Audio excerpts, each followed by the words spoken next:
Bismillahirrahmanirrahim. Assalamualaikum warahmatullahi wabarakatuh. Waalaikumsalam warahmatullahi wabarakatuh. Wabarakatuh. Alhamdulillahi barril jawali alladhi jallat ni'amuhu 'ala al-ihsa'i bil a'dadi al-manni bil lutfi wal irshadi al-hadi ila saminir rashadi al-muwaffiqi litafaqquhi fid din man latafa bihi wa ikhtarahu min al-'ibadi ahmaduhu ablagha hamdin wa akmalahu wa azkahu wa ashmalahu وأشهد أن لا إله إلا الله الواحد الغفار وأشهد أن محمدا عبده ورسوله المصطفى المختار صلى الله وسلم عليه وزاده فضلا وشرفا لديه أسأل الله أن يفقهنا في الدين وأن يعلمنا ما ينفعنا وأن ينفعنا بما علمنا وأن يزيدنا علما نافعا وعملا صالحا إنه ولي ذلك والقادر عليه وبعد Alhamdulillah alladzi bi ni'matihi tatimmu shalihat. Segala puji bagi Allah Subhanahu wa taala yang telah melimpahkan begitu banyak nikmat dan karunia-Nya kepada kita semuanya.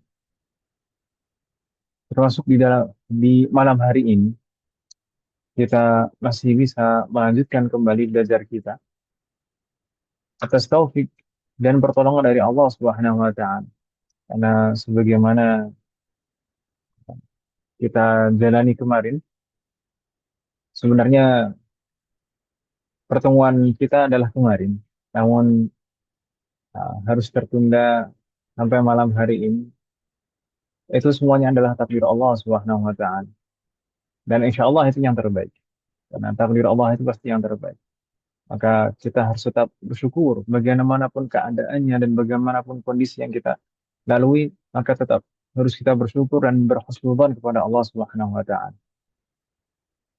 Dan kita juga sampaikan terima kasih kepada di sini ada Bu Anita, Bu Ashrah dan Bu Siti Khadijah. Jazakumullah khairan katsiran karena sebenarnya malam hari ini adalah jadwal belajar beliau-beliau yang belajar jadwal belajar bahasa Arab seharusnya ya kan Ibu Selen.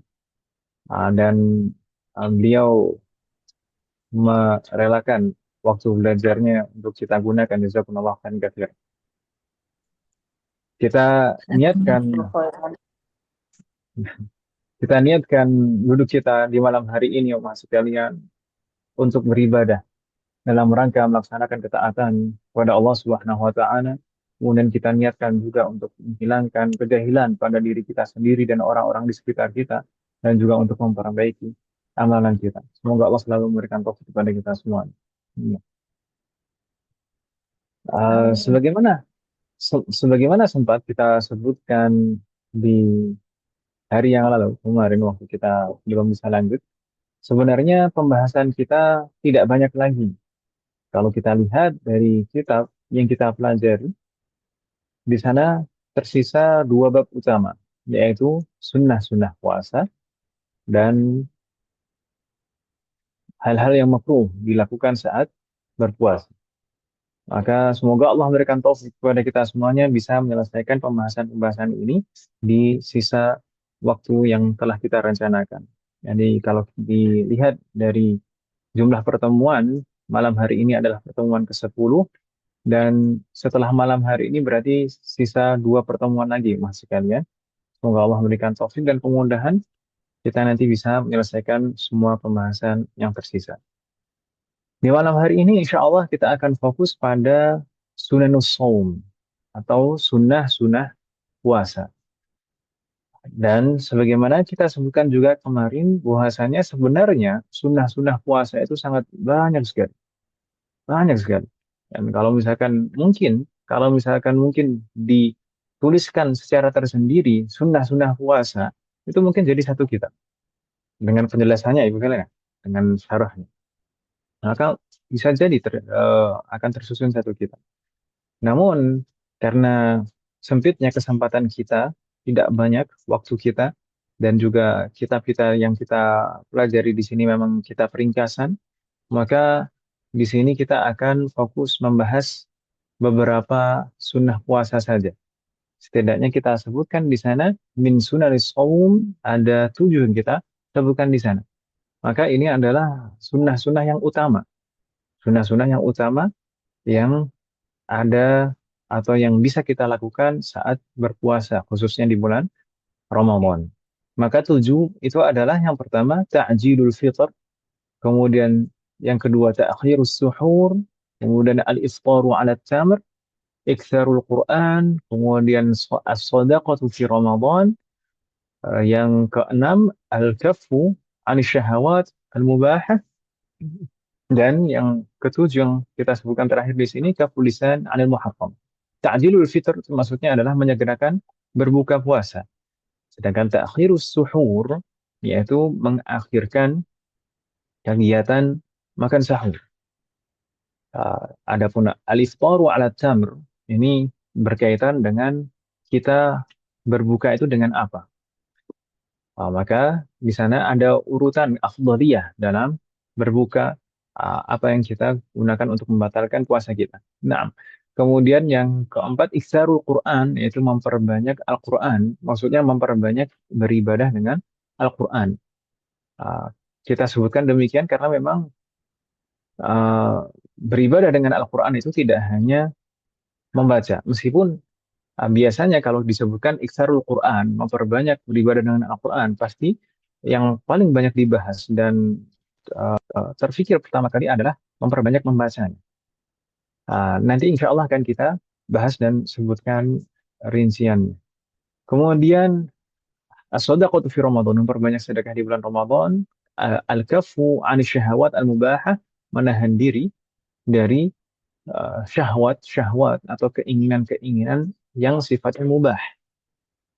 Kemudian kaful lisan 'anil muharram, menahan lisan dari perkara-perkara haram.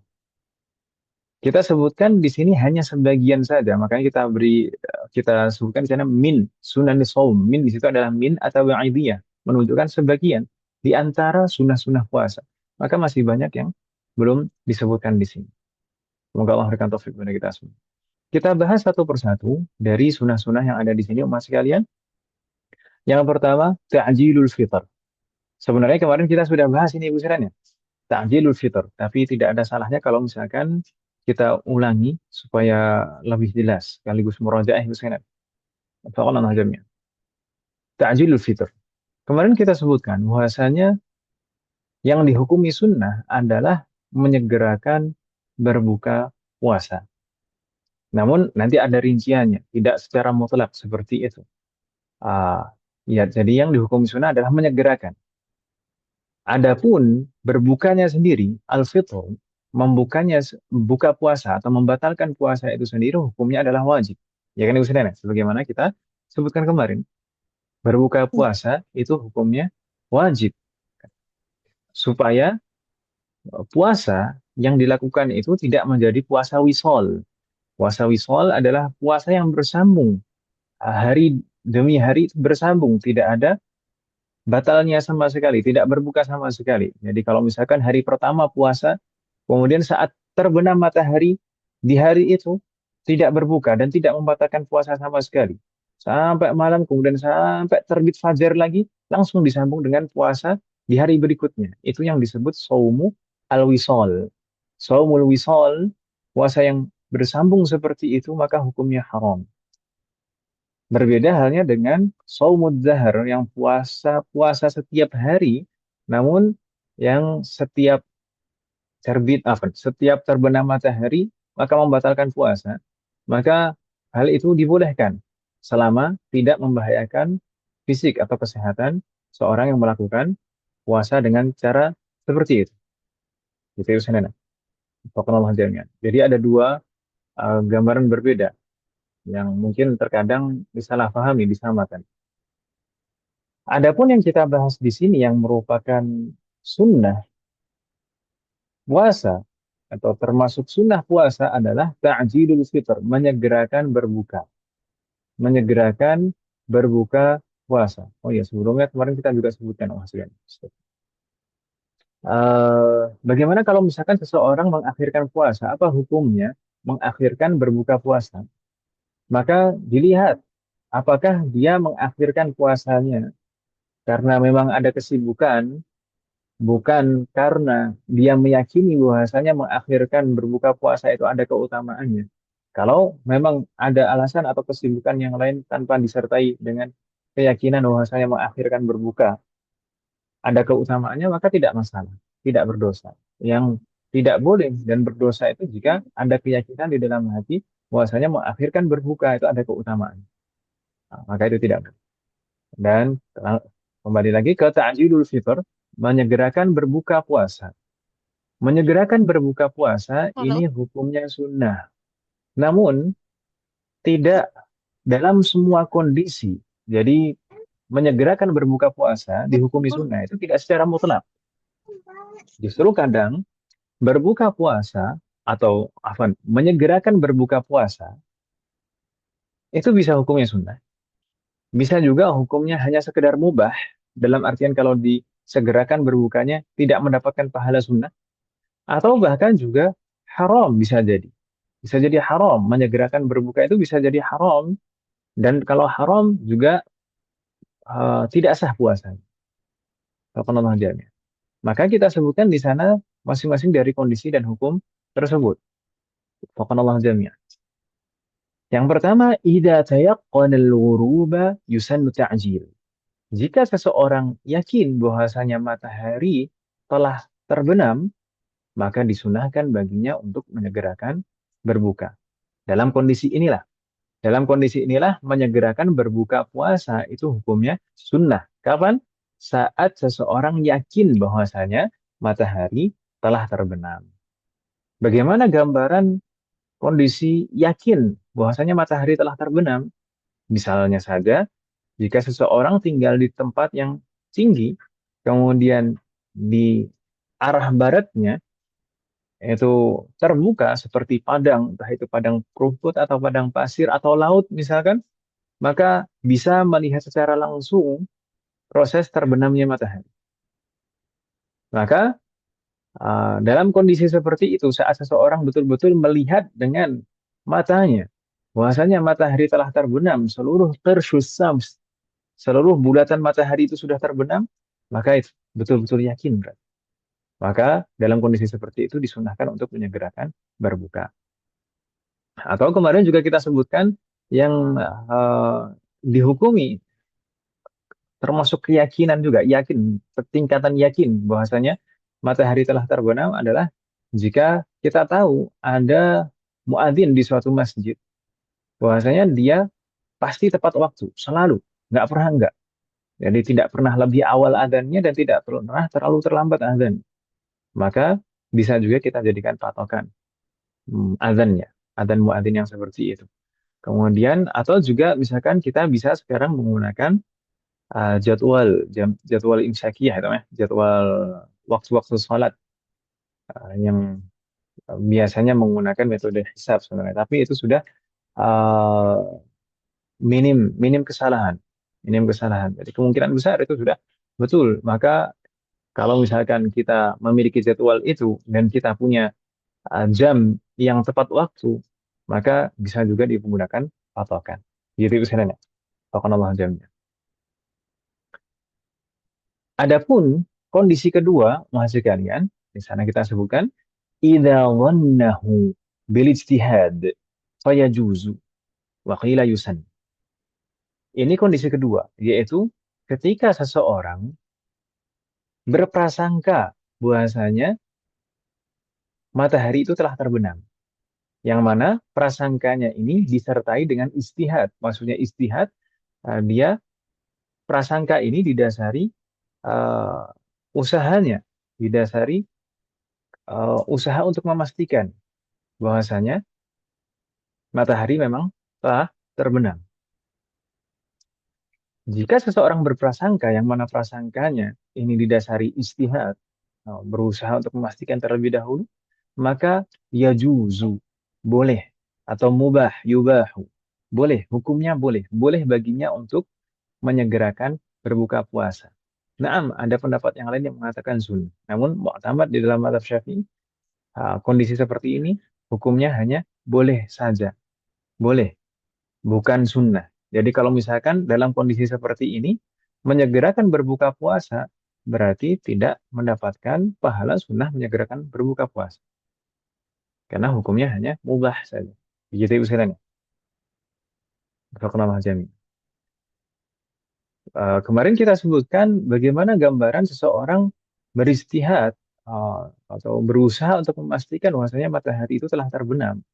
Kalau misalkan tidak bisa melihat matahari secara langsung misalkan, karena dia di dalam ruangan yang tidak bisa melihat area luar misalkan, atau daerahnya di dataran rendah misalkan, dan di arah baratnya itu mungkin ada bukit atau semacamnya misalkan, maka maka dia bisa misalnya menggunakan patokan wirid bacaan Al-Qur'annya. Misalkan seseorang mempunyai kebiasaan membaca Al-Qur'an ba'da salat asar. Setelah salat asar, dia terbiasa membaca Al-Qur'an sampai maghrib, sampai adzan maghrib biasanya.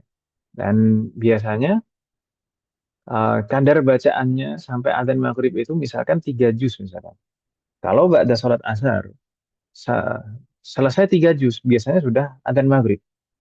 Maka di suatu ketika, kalau misalkan dia tidak mendengar adzan maghrib atau tidak bisa memastikan secara langsung, mungkin dia bisa menggunakan kebiasaan wirid bacaan Al-Qur'annya itu. Ketika selesai 3 juz, maka dia bisa berbuka. Tapi menyegerakan dalam kasus seperti ini, dalam kondisi seperti ini, menyegerakan berbuka, hukumnya boleh, bukan sunnah. Begitu usahanya. Wafaqanallah jami'an. Dan telah kita sebutkan juga, Mas sekalian, bagaimana kalau misalnya dalam kondisi seperti ini ternyata prasangkanya salah. Misalnya ketika tadi beristihad di dalam rumahnya, kemudian dia berdasarkan prasangkanya dia berbuka puasa atau menyegerakan berbuka puasa. Setelah berbuka puasa, dia keluar rumah. Keluar rumah, mungkin dia ingin berangkat ke masjid atau musala misalkan, dia keluar rumah. Ternyata ketika keluar rumah, dia mendapati matahari belum terbenam misalnya. Masih ada cahaya yang terang di luar. Maka bagaimana hukum puasanya? Maka hukum puasanya batal, tidak sah. Karena kaidahnya la ibrata bidzannil bayyini khata'uhu. Ah, Prasangka yang jelas-jelas telah salah, maka tidak bisa dijadikan patokan. Itu ya misalnya. Berbeda halnya kalau misalkan dia tadi berbukanya berdasarkan prasangka yang didahului ijtihadnya. Kemudian eh, berlalu begitu saja tidak ada tanda-tanda bahwasanya prasangkanya ini salah. Atau setelahnya dia tahu bahwasanya prasangkanya ini benar, maka sah sah puasanya selama dia membarengi prasangkanya ini dengan ijtihad, berusaha untuk memastikan. Gitu istilahnya atau mengira-ngira. Wafaqanallah jami'an. Adapun kondisi ketiga adalah idza syakkahu aw dhannahu bila ijtihad. Ini dua sekaligus. Dua gambaran sekaligus. Idza syakkahu aw dhannahu bila ijtihad fa yahrumu ta'jil. Jika seseorang ragu, ini bukan prasangka. Prasangka itu masih dekat dengan kebenaran. Prasangka itu masih dekat dengan kebenaran karena biasanya memperhatikan tanda-tanda. Tapi kalau ragu, ragu ini betul-betul antara dua hal sama, tidak condong ke iya atau tidak. Ini. Apakah matahari sudah terbenam atau belum?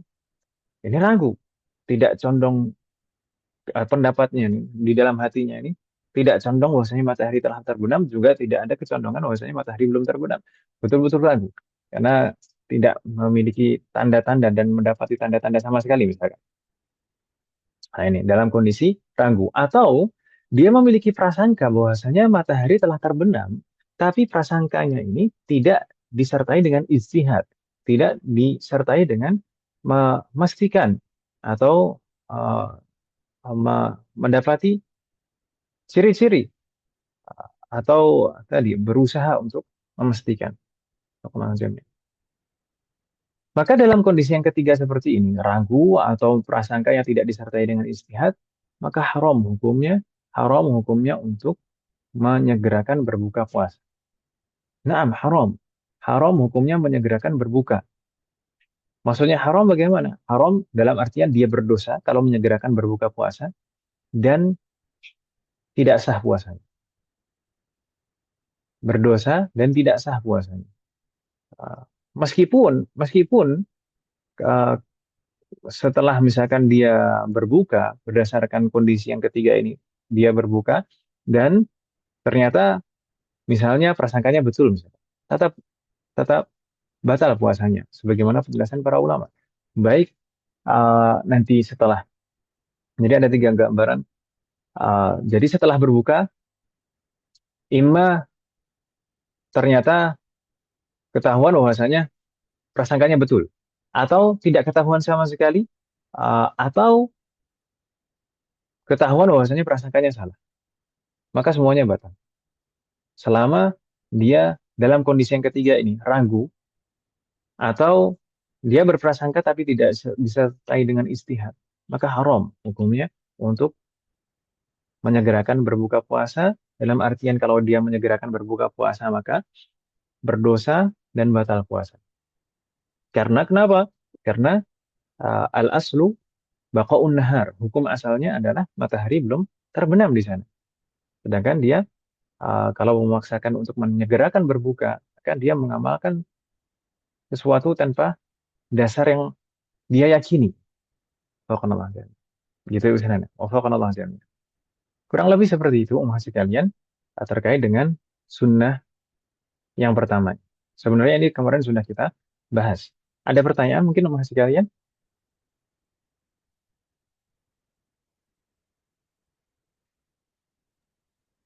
Tadi kondisi yang ketiga, Ustaz itu apa?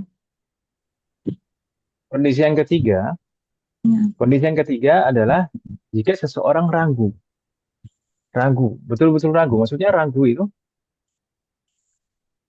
tidak ada kecondongan sama sekali. Apakah matahari sudah terbenam atau belum terbenam? Jadi di dalam hatinya ini tidak bisa memastikan dan tidak ada kecondongan sama sekali. Betul-betul ragu, nggak tahu ya ini gimana. Apakah matahari sudah terbenam atau belum? Nah, gitu ya. Betul-betul bingung. Atau dalam kondisi dia memiliki prasangka, sepertinya matahari sudah terbenam. Tapi hanya sepertinya saja. Dia tidak berusaha untuk beristihad dengan uh, perkiraan itu. Perkiraan. Kalau seperti kondisi kedua tadi kan, dia memperkirakan terlebih dahulu. Ini jarak waktu yang berlalu setelah setelah sholat asar sampai sekarang ini kira-kira sudah masuk waktu maghrib, misalkan seperti itu. Itu istihad. Tapi yang ketiga ini, kondisi ketiga ini tidak disertai dengan istihad dan berusaha untuk uh, memastikan atau melihat ciri-ciri seperti itu. Gitu ya. Halo, Nah, Ustaz, bagaimana? Masih bingung tidak? itu ragunya itu karena dia berada di dalam ruangan atau karena cuaca atau karena Yang penting di ragu, sudah. Yang penting ragu. Maksudnya ragu itu betul-betul tidak ada eh, kecondongan di dalam hatinya. Apakah matahari ini telah terbenam atau belum? Nggak tahu sama sekali sudah. Gitu ya. Itu ragu. yang penting Memang belum kalau terjadi ragu kita. bagaimana Om? Yang intinya ragu aja udah gitu ya.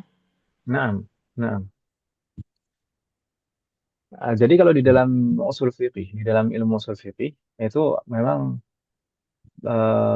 pengetahuan itu ada tiga tingkatannya, al-yaqin, al-dhan, dan asyak. Al-yaqin itu atau disebut juga al-ilmu, al-ilmu, atau al-yaqin. Kemudian al-dhan dan asyak. Itu tingkatan, tingkatan keyakinan atau pengetahuan seseorang. Al-ilmu atau al-yaqin ini yang pertama tadi, betul-betul mengetahui dengan pasti. Tidak ada keraguan di dalam hatinya. Sedangkan yang kedua itu dhan. Dhan, adzanul ghalib. Adzanul ghalib itu lebih dekat dengan kebenaran. Karena biasanya disertai dengan uh, mengumpulkan data. Seperti itu adzan, adzanul ghalib.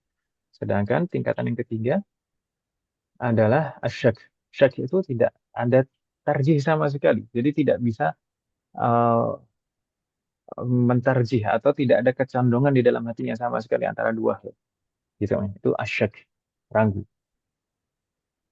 Kan Ustaz, ada Nah, pertanyaan agak sedikit, luar sedikit aja Ustaz. bagaimana?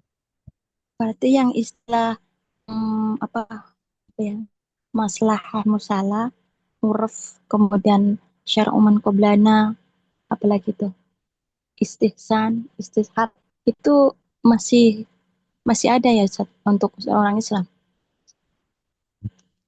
Wah, Masya Allah. Bu Ashraf pernah belajar usul fikih di mana? Sedikit dulu di Alia itu yang bikin saya puyeng Ustaz. Puyeng nggak? Kalau puyeng, minta konsultasi sama Bu Anita. Ya, ketika bertemu Ustaz, jadi saya ingat lagi ke situ. Nah, Allah jamin. Itu adalah istilah-istilah di dalam usul fikih. Atau lebih tepatnya lagi, itu adalah dalil-dalil di dalam ilmu fikih. Usul fikih, ilmu usul fikih itu ilmu apa? Oh, itu dua hal yang berbeda, Om, ya. Usul fikih dan fikih itu dua hal yang berbeda. Kalau fikih kita tahu, kemarin kita sudah belajar berkali-kali misalkan terkait dengan fikih itu apa sih? Fikih itu adalah ilmu yang membahas tentang hukum, hukum perbuatan manusia, hukum perbuatan hamba, ya kan itu sebenarnya. Kalau orang Nah, melakukan seperti ini, maka hukumnya apa? Orang melakukan seperti ini, hukumnya apa? Berbuat seperti ini, hukumnya apa? Bisa hukumnya haram, bisa hukumnya wajib, bisa sunnah, bisa mubah, bisa makruh, ya itu sebenarnya. Yang dihukumi adalah perbuatan manusia. Dan hukum itu adalah hasil dari kesimpulan. Hukum itu adalah kesimpulan dari dalil-dalil, ya kan Ibu Sana? Dalil yang mana dalil itu dalil-dalil rinci. Misalkan kalau Al-Qur'an bukan Al-Qur'an secara tapi ayat tertentu. Hadis bukan hadis secara tapi hadis tertentu. Itu yang dijadikan landasan atau diambil kesimpulan sehingga menjadi produk atau kesimpulan hukum fikih.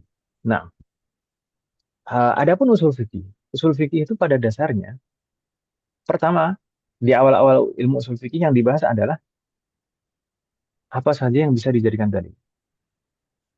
Apa saja yang bisa dijadikan dalil. Maka di sana ada dalil-dalil yang disepakati oleh semua ulama. Ada juga dalil-dalil yang mukhtalaf fiha. Maksudnya ada perbedaan di sana. Apakah ini bisa dijadikan dalil atau tidak? Nah, di antara dalil-dalil yang misalkan disepakati oleh para ulama seperti apa? Al-Quran. Semuanya sepakat. Al-Quran itu merupakan dalil. Kemudian hadis juga demikian. Semuanya sepakat. Kemudian apa lagi? Ijma'. Ijma' itu juga merupakan dalil yang disepakati oleh semua ulama. Bahkan kalau misalkan ada yang menyelisihi ijma', maka bisa jadi kafir hukum. Sebagaimana kita bahas di pembatal-pembatal keislaman waktu di Majelis Mudarrasah. Subhanallah jami. Kemudian apalagi? yes. Qiyas. Qiyas ini juga disepakati. Disepakati. Mungkin yang tidak sepakat hanya misalkan eh, Ibnu Hazm misalkan, Ibnu Hazm misalkan, atau Dawud al-Zahir.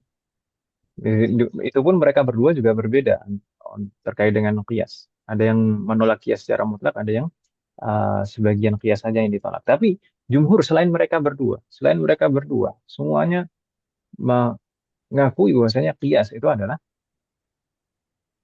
dalil. Itu sebenarnya. Jadi bisa dikategorikan qiyas itu merupakan dalil yang disepakati oleh para ulama. Karena perbedaan Dawud dan Ibn Hazm itu tidak dianggap. Kemudian, apakah masih ada dalil yang lain lagi? Nah, seperti yang disebutkan oleh Bu Ashrah tadi, apa tadi yang disebutkan? Syar'uman qoblana. Syara'u man qablana. Syara'u man qablana itu apa? Syara'u man qablana adalah syariat umat-umat Nah, terdahulu sebelum umat Islam. Nah, di sana ada rincian, ada bahasanya memang syara'u man qablana yang mana yang bisa dijadikan dalil dan mana yang tidak bisa dijadikan dalil. Kemudian ada misalkan istishab. Istishab itu mengembalikan ke hukum asal. Hukum asal itu tidak ada beban syariat. Selama tidak ada keterangan sama sekali dari Al-Quran, hadis, kemudian juga tidak ada ijma' juga, dan otomatis juga tidak bisa dikiaskan juga berarti. Maka nanti kembalinya ke istishab. Nah, sebagian ulama menerima itu istishab. Kemudian ada istihsan misalkan. Ada juga qaulu ahlil Madinah seperti di dalam madhab Maliki. Qaulu ahlil Madinah itu merupakan dalil. Maksudnya apa qaulu ahlil Madinah? Eh, Uh, Pendapat Ansor. atau amalan penduduk Madinah saat itu, saat Imam Malik masih hidup. Amalan atau pendapat penduduk Madinah saat itu. Menurut Imam Malik itu bisa dijadikan dalil. Kenapa? Karena penduduk Madinah itu betul-betul eh, apa? Memang Islam itu tumbuh di sana kan gitu.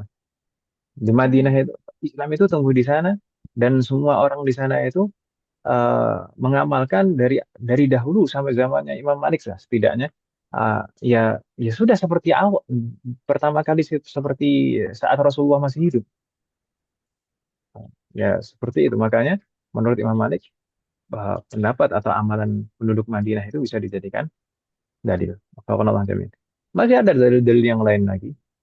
Dan eh, dan kalau misalkan kita belajar usul fikih itu bukan berarti kita harus menjadi ulama gitu ya. Tapi setidaknya kita sebagai orang awam kalau belajar usul fikih itu bisa lapang dada dan memahami, oh kenapa sih para ulama itu kok berpendapat demikian? Oh kenapa sih kok para ulama itu bisa berbeda pendapat? Gitu. Jadi semakin luas ilmu kita akan semakin lapang dada kita. Kalau kenal aja. Itu. Jadi tidak harus selamanya misalkan sesuatu itu atau hukum itu harus secara tekstual disebutkan secara detail di dalam Al-Quran atau hadis. Dan bahkan kalau kita teliti, kebanyakan dalil itu justru penyebutannya secara umum, merupakan kaidah umum. Tidak betul-betul detail permasalahan-permasalahan seperti itu. Kalau kenal Mas. Makanya mulah kias. Misalnya. Begitu, Pak Mahat. Kalau kenal Mas. Ada lagi pertanyaan, Mas? Ustaz, jazakallah. Apa nih Bu Ibu saya jadi panjang. Sekarang Ustaz, barakallahu fiik. Apa? Apa berapa? Apa, Om? Oh ya, satu lagi Nah, apa nih Ustaz? Urf. silakan, Om. Urf yang tadinya urf itu waktu saya belajar dulu itu seperti dicontohkan guru saya itu begini. Contohnya kalau di negeri kita itu salim kepada orang tua. Bisa begitu ya Ustaz? Jadi gini, Om. Orf. Orf itu kalau diterjemahkan secara harfiah, orf itu artinya kebiasaan. Tapi kalau di dalam mengambil kesimpulan dari urf atau dalam bahasan usul fikih lah, urf itu tidak hanya satu macam. Ada urful lughawi, ada urfus syar'i, dan ada lupa nama bahasanya. Satu lagi urf apa istilahnya? Agak lupa.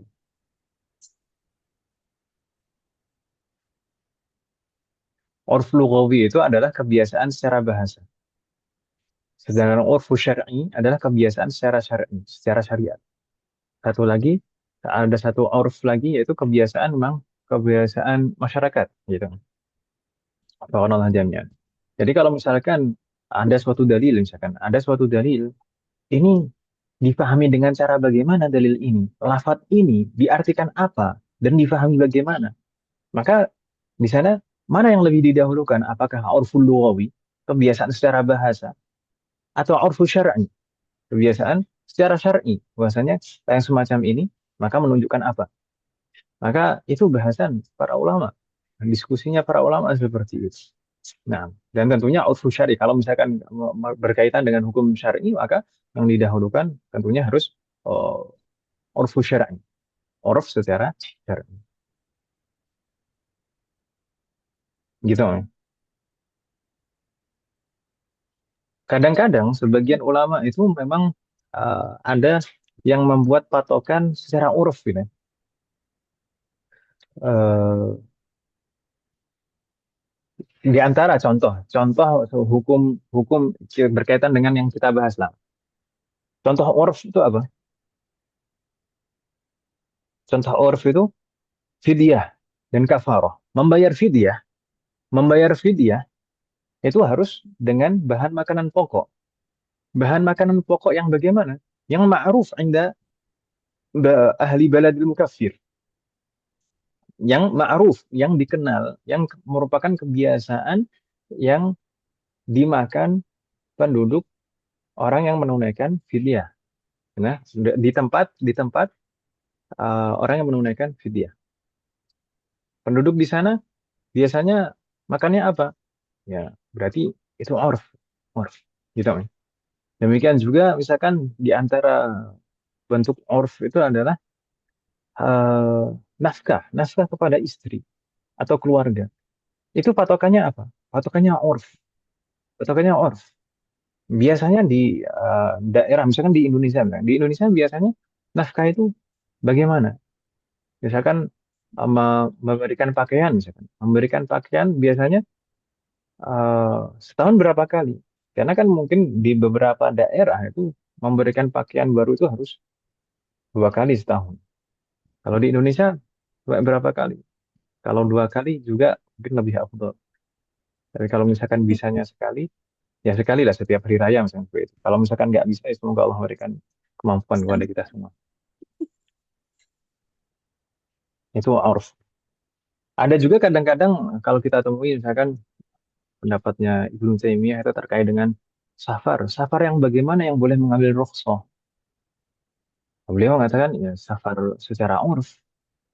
Tapi terkadang kalau semuanya dibilang, kalau semuanya dikatakan patokannya adalah urf, kadang-kadang agak membingungkan.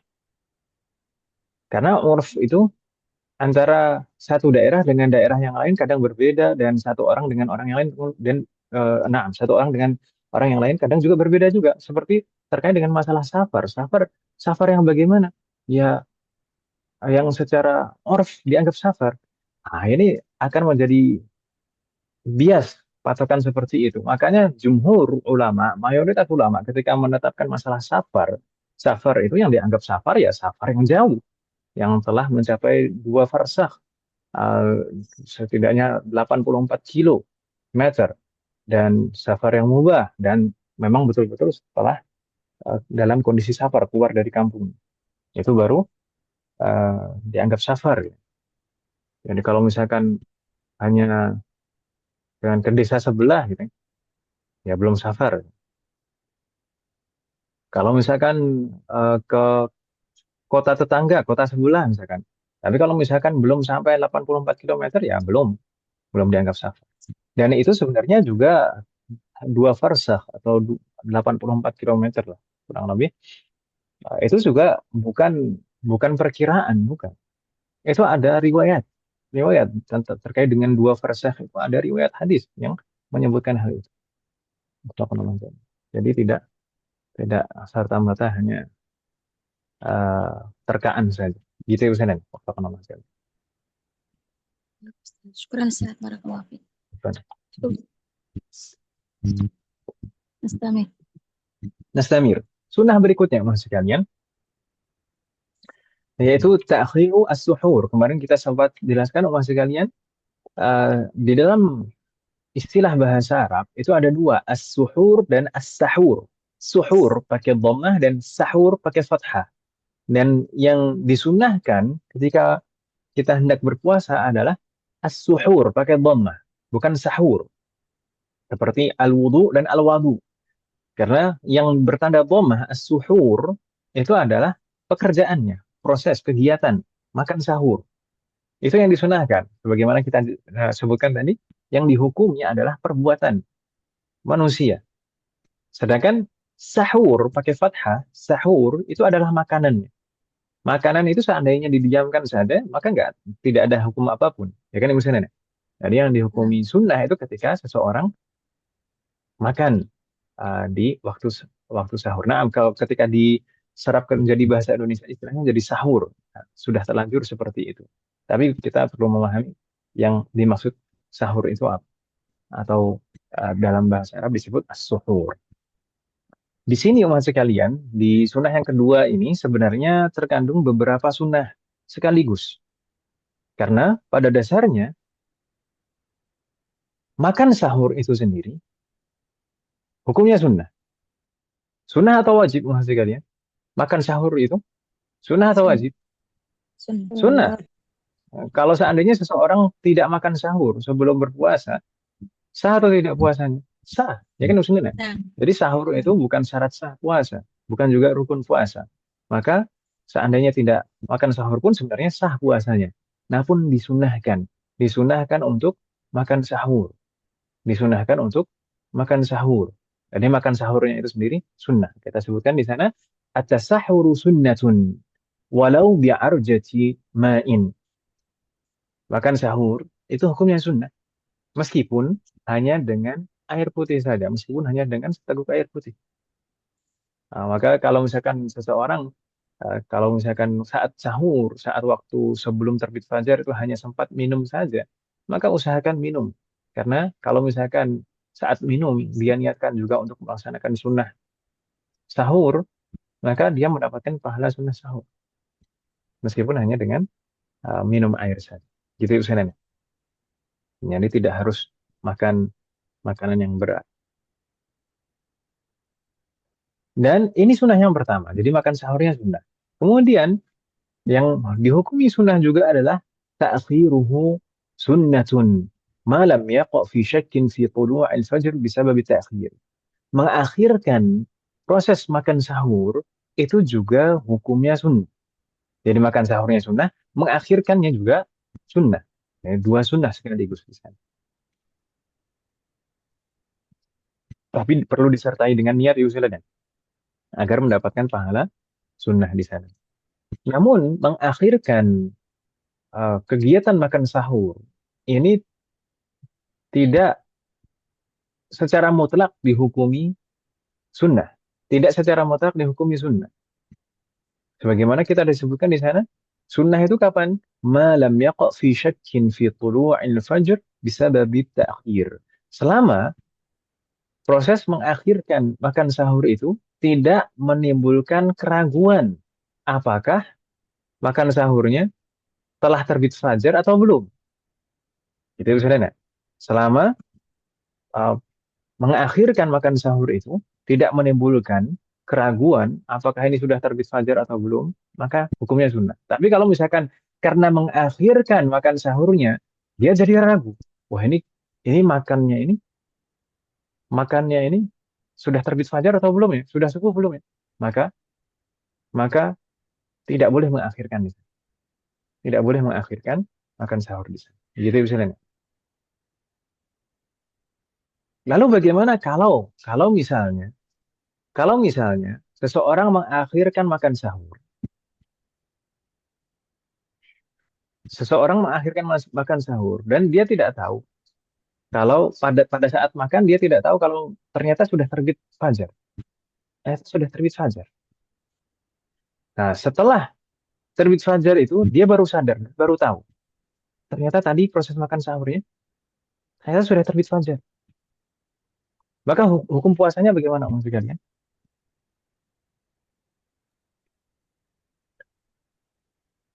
Hukum puasanya bagaimana? Apakah sah atau tidak? Jadi yakin nggak Ustaz? Sah kali. Baga- Waktu sahurnya Saya yakin nggak ulangi lagi. eh, Yakin apanya, Om? eh, mengakhirkannya tadi? Apa nih Ustaz? Saya agak ini. Nah, saya ulangi lagi pertanyaannya.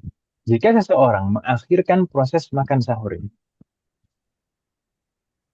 jika seseorang mengakhirkan proses makan sahurnya, ini nggak ada kaitannya apakah yakin atau prasangka atau ragu, bingung.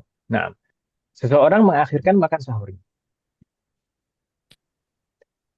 Dia tidak tahu kalau matahari telah terbit. Apa? Bukan matahari, fajar maksud saya. Fajar telah terbit. Dia tidak tahu. Setelah selesai makan, setelah selesai makan, misalkan, selesai makan, minum, sudah selesai, dia siap-siap sholat. Ternyata tadi makan sahur tadi itu sudah terbit fajar, sudah masuk waktu subuh ternyata. Maka puasanya sah atau tidak? Sah Sah. Ustadz, kan nggak tahu. Sah. Ya tidak sah, Tidak sah.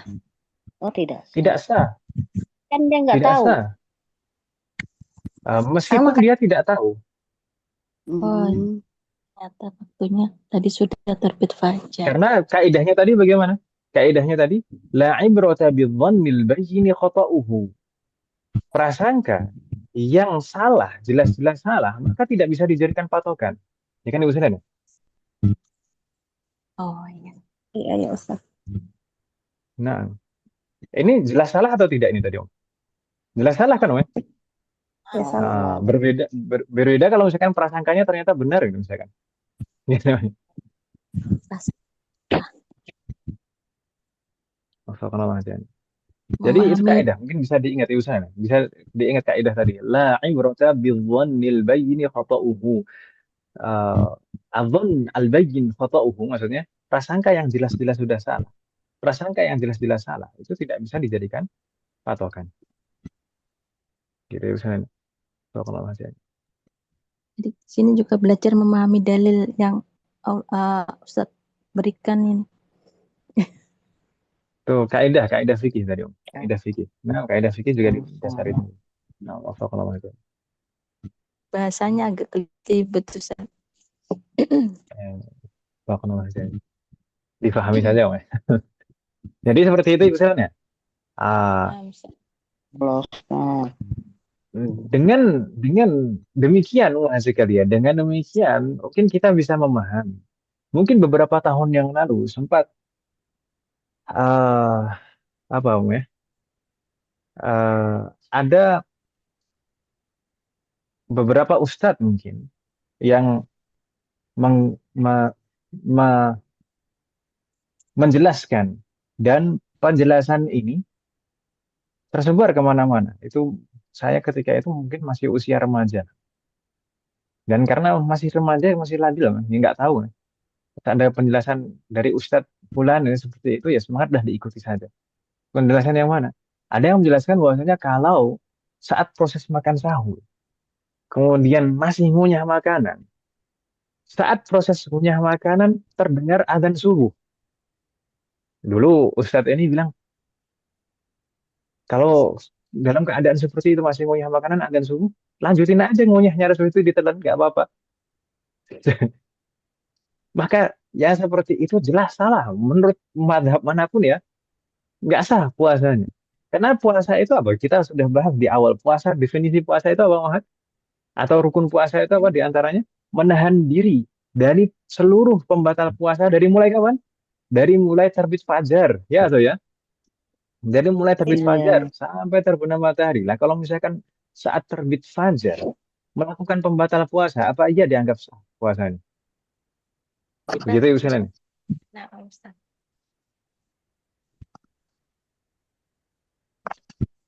Semoga Allah memberikan taufik kepada kita semua. Eh, Maka kalau misalkan dulu pernah seperti itu, mungkin eh, bisa kita usahakan untuk mengkodok puasanya, Ibu sekalian. Kalau pernah seperti saya dulu, sepertinya saya dulu juga pernah sepertinya. Saya ingat saya sepertinya dulu saya juga pernah seperti itu. Maka kalau misalkan ada umat sekalian yang pernah mengikuti pendapat seperti itu, maka diusahakan dikodok puasanya. Begitu Ibu sarannya. Semoga Allah memberikan taufik kepada kita semua. Ustaz. Ada pertanyaan Mas sekalian? La yujad. Ala yujad. Berikutnya di sana kita sebutkan keterangan Mas sekalian wa yadkhulu waqtuhu binisfil lail. Ini terkait dengan batasan waktu sahur Mas sekalian.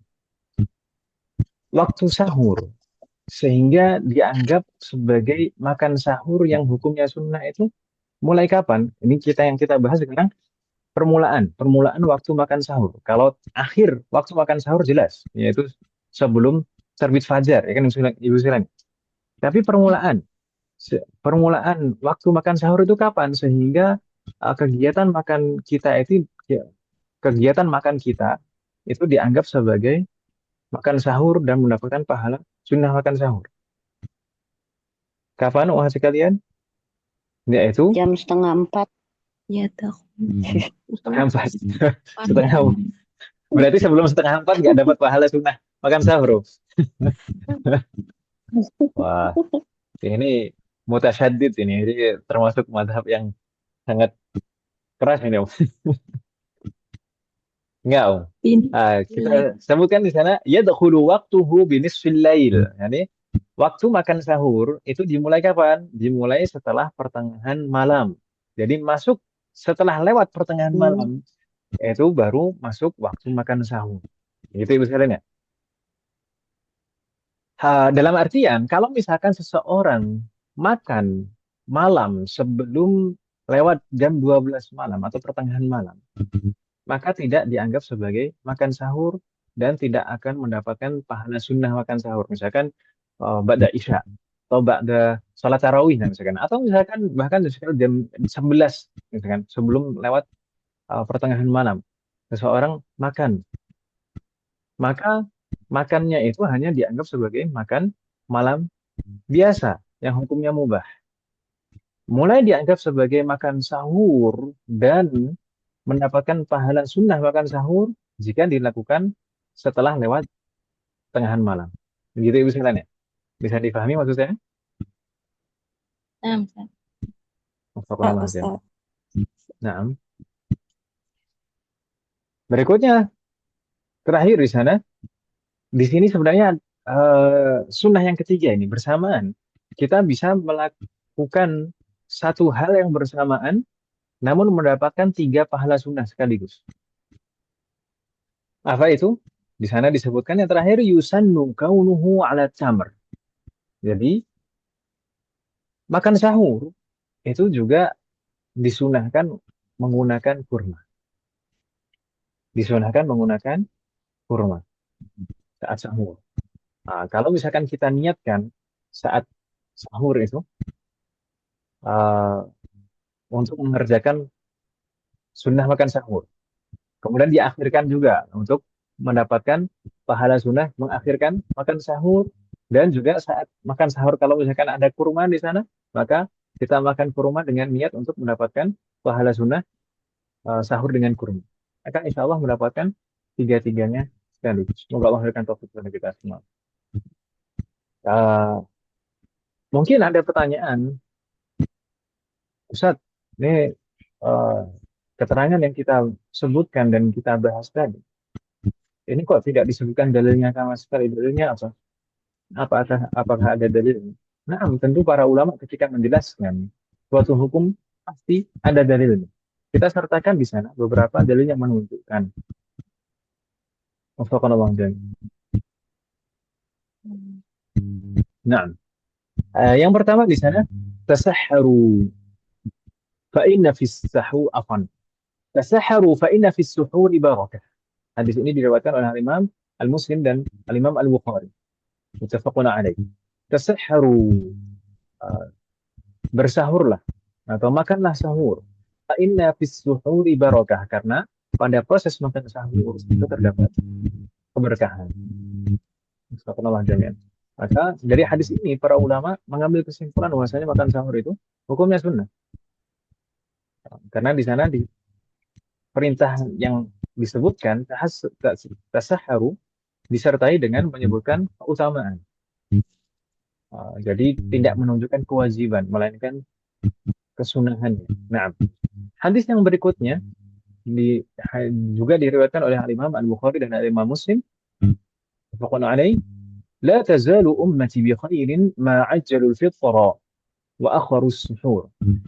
Sebenarnya redaksi yang diriwayatkan oleh Imam Al-Bukhari dan Imam Muslim ini terkait dengan menyegerakan berbuka sampai pada la tazalu ummati bi khairin ma ajjalul fitra, sampai situ saja. Umatku akan senantiasa berada dalam kebaikan selama mereka menyegerakan berbuka.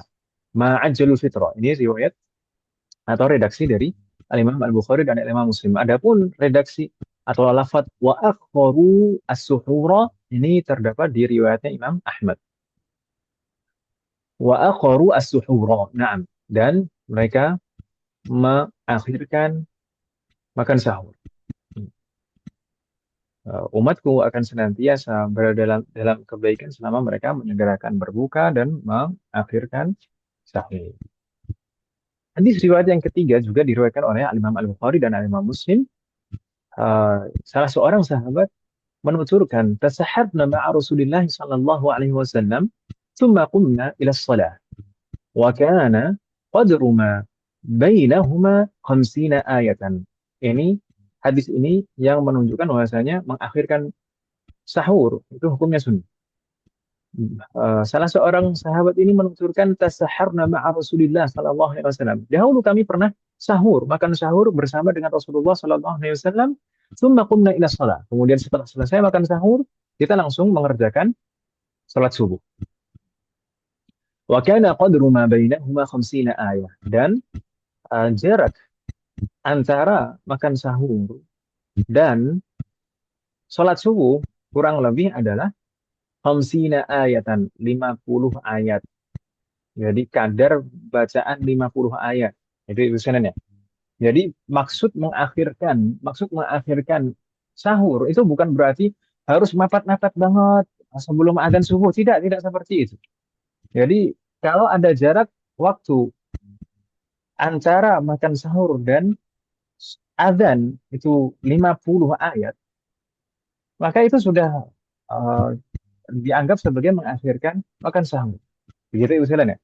Jadi jangan malah terlalu mepet-mepet, malah nanti wah, masih makan ternyata sudah adzan gitu kan. Urusan Fakonallah aja. Maka perlu diperhatikan dan hati-hati. Fakonallah aja.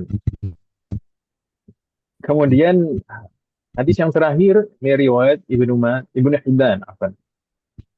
Tasahharu walau ya'arjatin minal ma'. Makanlah sahur meskipun hanya dengan air putih. Meskipun hanya dengan se, se secangkir air putih. Fakonallah aja. Maka tidak harus dengan makanan berat. Fakonallah aja. Ada pertanyaan masih kalian sebelum kita lanjutkan ke sunnah yang berikutnya? La yujad, Ustaz. Nah, kalau tidak ada pertanyaan maka kita langsung lanjutkan sekalian. Sunnah yang ketiga adalah al-iftaru ala tamr. Kalau yang pertama tadi adalah menyegerakan berbuka. Menyegerakan berbuka itu hukumnya sunnah. Sedangkan yang ketiga ini adalah makanan apa yang kita gunakan untuk berbuka. Nah, itu yang kita bahas. Naam, yang paling afdol kalau adanya tamr ya tamr.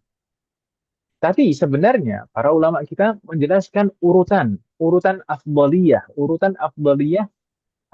makan apa yang kita gunakan untuk membatalkan puasa kita. Di sana kita sebutkan tartibul afdali fil iftar. Urutan makanan yang paling afdol untuk iftar, untuk berbuka puasa. Maka yang pertama, di baris pertama kita sebutkan di sana ar-rutab. Kemudian at-tamr, kemudian as-subr. Apa bedanya tiga hal ini Mas sekalian? Karena kalau diterjemahkan ke dalam bahasa Indonesia, semua artinya adalah kurma Mas sekalian. Kalau diterjemahkan ke dalam bahasa Indonesia artinya sama.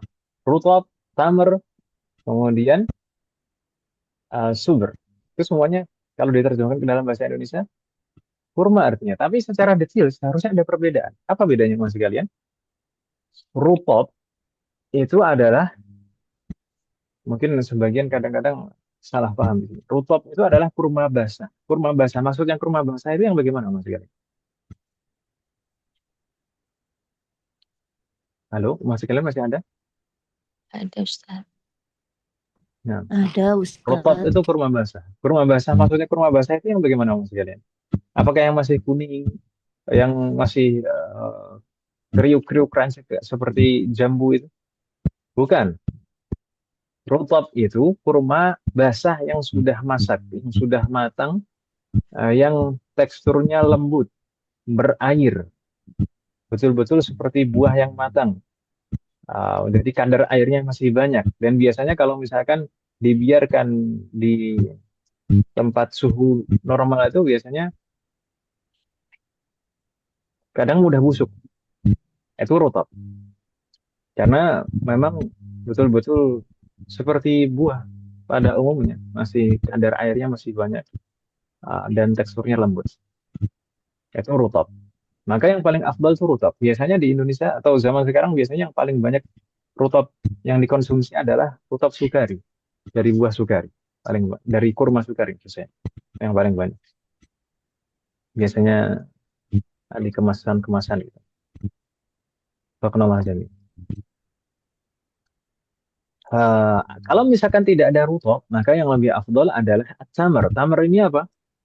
Tamar ini adalah kurma kering, kurma yang sudah dikeringkan. Maka kadar airnya sudah sangat sedikit sekali dan teksturnya eh, tidak seperti rutab lagi, teksturnya lebih kering. Begitu Ibu Sanen. Apa namanya? Sedangkan subur itu adalah kurma mentah. Kurma mentah itu yang masih crunchy, masih kriuk-kriuk seperti jambu kalau dimakan. Kadang-kadang warnanya ada yang warnanya kuning, ada yang warnanya merah, ada yang warnanya hijau, tergantung jenis kurmanya. Itu misalnya. Kalau mungkin yang biasa dijual di Indonesia, sumber itu biasanya dari Sukari juga, yang warnanya kuning, yang warnanya kuning. Nah, biasanya juga jemaah umroh itu biasanya beli yang kardusan itu biasanya yang masih mentah, kurma mentah, sumber, kurma mentah yang warnanya masih kuning, nanti di beberapa hari kemudian itu sudah jadi rutop biasanya gitu kan. Kalau dibiarkan di suhu ruang beberapa hari kemudian biasanya jadi rutop. Gitu ya misalnya ya. Jadi urutannya yang paling afdal adalah rutop, kemudian tamar, kemudian subur. Kurma basah, kurma kering, atau kurma mentah. Itu urutannya seperti itu. Tapi kalau misalkan tidak ada kurma sama sekali, maka apa yang lebih afdal untuk berbuka puasa? Kalau tidak ada kurma sama sekali, maka yang lebih afdal untuk digunakan berbuka adalah apa mas sekalian? Apa namanya? Gorengan. Bukan gorengan. Dan yang Air manis. putih. Nah, nah. Gorengan ini kayaknya favorit sekali bagi sebagian orang. Kan ada yang mengatakan ini kurma lokal, kurma Indonesia. Kayaknya afdal kalau nggak ada gorengan. Ya, gorengan tidak ada sunnahnya ya istilahnya. Bahkan kadang-kadang justru malah kurang sehat. Maka kalau misalkan tidak ada kurma, yang lebih afdol adalah menggunakan air menghasilkan kalian. Alma di sana kita tuliskan di sana. Alma itu urutannya. Kalau tidak ada kurma, maka yang paling afdol adalah air. Alma, air putih. Itu sebenarnya. Wa ma'u zamzam aula. Dan kalau misalkan ada air zam-zam, maka itu lebih utama, lebih afdol. Itu misalnya. Tapi kalau misalkan tidak ada air zam-zam, maka tidak masalah menggunakan air biasa, air putih biasa. Gitu Ibu sekalian. Ya. Jadi kalau misalkan ada dua-duanya bagaimana? Ada kurma juga, ada air putih juga. Ya kurma dulu yang diawalkan, yang lebih afdal kurma dulu. Ya kan Ibu sekalian? Baru minum air putih. Ya. Astagfirullahaladzim. Berikutnya, kalau misalkan tidak ada air putih juga, tidak ada kurma, tidak ada air, maka bagaimana? Urutan afdaliyah berikutnya adalah al-hulul ladzi lam tamassahu an-naru. Makanan-makanan manis yang belum diolah, belum dimasak menggunakan api. Lam tamassahu an-nar, tidak tersentuh api, maksudnya tidak dimasak dengan api, tidak dimasak dengan api. Seperti apa contohnya? Kita sebutkan di sana az-zabib. Ada az-zabib, al-laban, al-asal. Az-zabib itu apa maksud kalian? Kalau di dalam bahasa kita disebut dengan istilah kismis. Az-zabib itu kismis. Kismis itu dari apa? Anggur. Anggur yang dikeringkan di usianya. Nah, mau kismis yang jenis apapun nggak masalah. Atau kalau zabib. Kalau misalkan tidak ada zabib bagaimana? Maka laban itu juga afdol untuk digunakan berbuka. Laban atau susu fresh, ya. Nah, atau susu cair lah itu, susu cair, bukan susu yang sudah diolah. Maksudnya yang diolah jadi es krim misalkan. Enggak.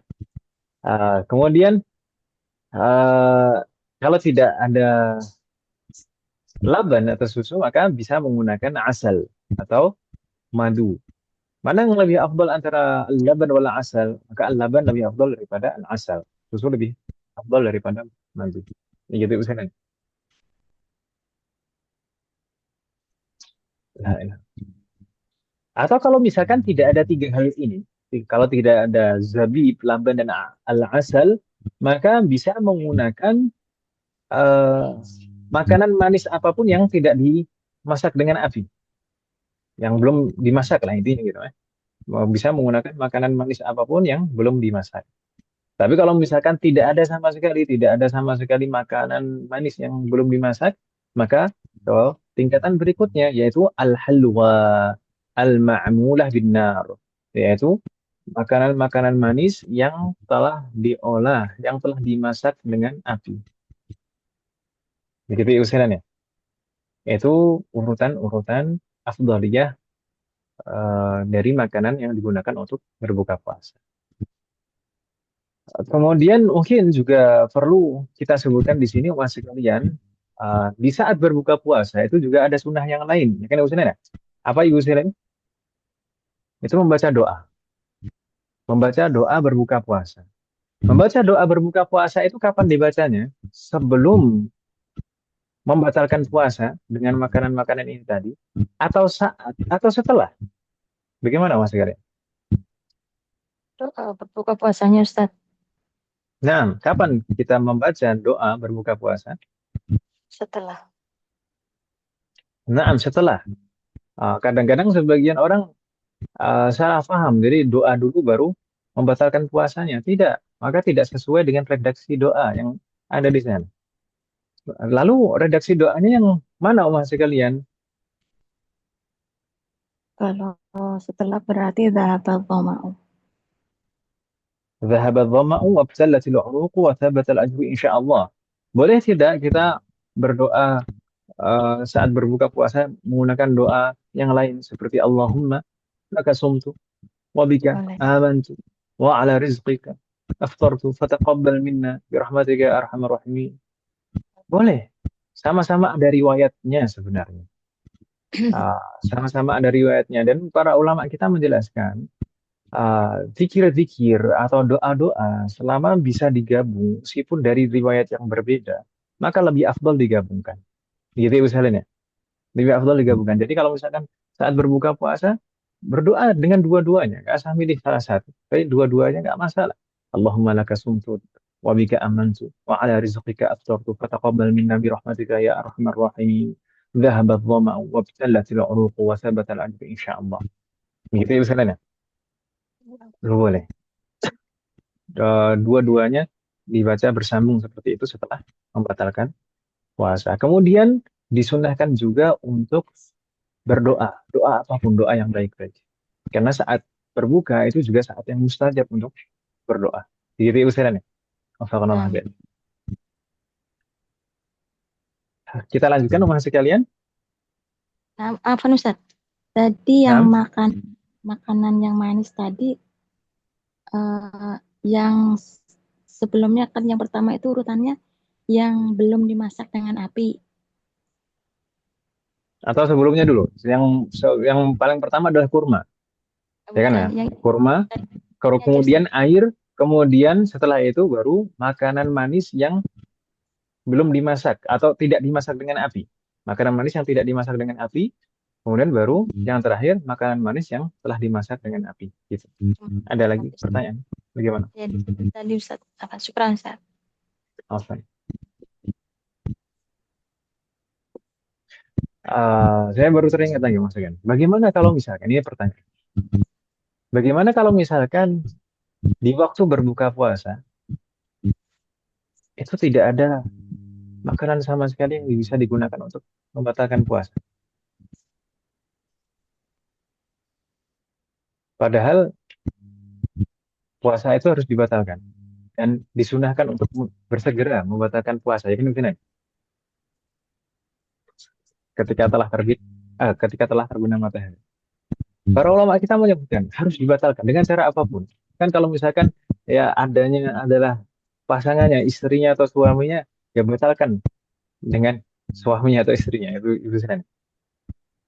Kalau memang nggak ada makanan sama sekali. Atau kenal aja. Ada pertanyaan lagi mas sekalian? La yujad, Ustaz.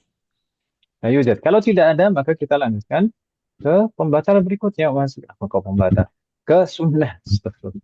Ke sunnah, sunnah puasa. Atau sunnah yang bisa dilakukan saat berpuasa. Berikutnya adalah iktsaru Al-Quran. Kita tuliskan di sana iktsaru Al-Quran. Maksudnya adalah memperbanyak beribadah dengan Al-Quran. Meskipun setiap kali kita mendengar atau disebutkan iktsaru Al-Quran, memperbanyak ibadah dengan Al-Quran, pasti yang banyak dibahas dan terfikir pertama kali adalah membaca Al-Quran, memperbanyak membaca Al-Quran. Nah, maka di sana ada banyak sekali